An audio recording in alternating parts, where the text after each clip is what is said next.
Dernière étape avant de passer à l'écran suivant. Vous aurez remarqué que lorsque nous lançons notre application, c'est d'abord un écran noir qui apparaît avant que l'on puisse voir notre écran d'accueil avec notre photo et son message de bienvenue. Nous allons remédier à cela et par la même occasion donner l'impression d'un écran d'introduction animé. Dans notre Assets folder, nous allons ajouter quelques fichiers. Un premier graphique avec le nom de notre restaurant sur fond transparent. Vous allez le voir dans quelques instants.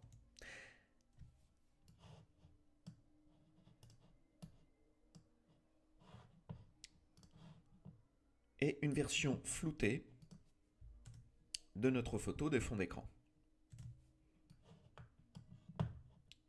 qui s'intitule Background Blur. Dans le storyboard, modifiez la vue UI Image View contenant votre photo et sélectionnez la version floutée à la place.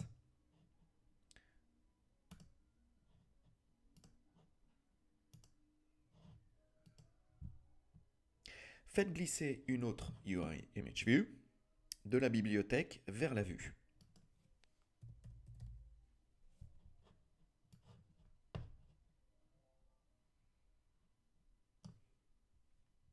Et ajustez les dimensions pour qu'elles soient également plein écran.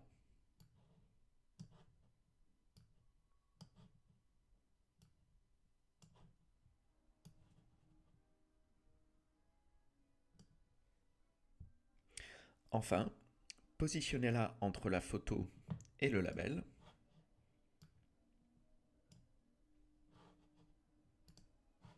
Et dans l'inspecteur d'attributs, sélectionnez le graphique logo comme image. Logo splash. Ça fait tout de suite plus stylé. Retournons dans notre dossier Assets. Là, nous allons sélectionner l'item Launch Image, qui est pour le moment vide. Je vais vous montrer une autre technique pour rajouter des fichiers à ce dossier. Dans le Finder, localisez le fichier Background et faites-le glisser sur l'emplacement marqué R4. R4 qui signifie Retina 4 inch et qui fait référence à la taille des écrans des iPhones 4 pouces. Vous pouvez ensuite effacer l'item Background. Nous n'en aurons plus besoin. Lancez le simulateur et observez ce qui se passe. Notre application affiche immédiatement la photo contenue dans Launch Image, puis effectue la transition vers notre écran d'accueil où notre logo et notre message aléatoire de bienvenue apparaissent sur la photo qui semble se flouter pour donner un effet de perspective. Tant que nous y sommes, nous allons modifier l'apparence de la barre de statut. Pour le moment, elle apparaît dans la version sombre, Dark. Mais la version claire, Light, irait beaucoup mieux avec notre design.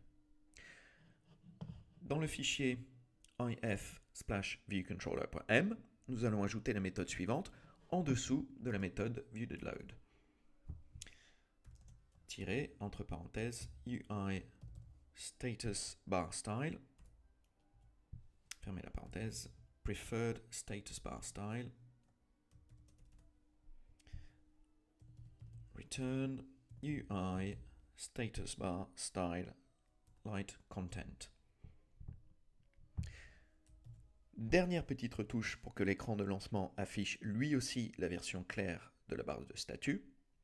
Cliquez sur l'application dans le panneau de navigation, puis sur l'application dans le menu Targets et sur l'onglet Général.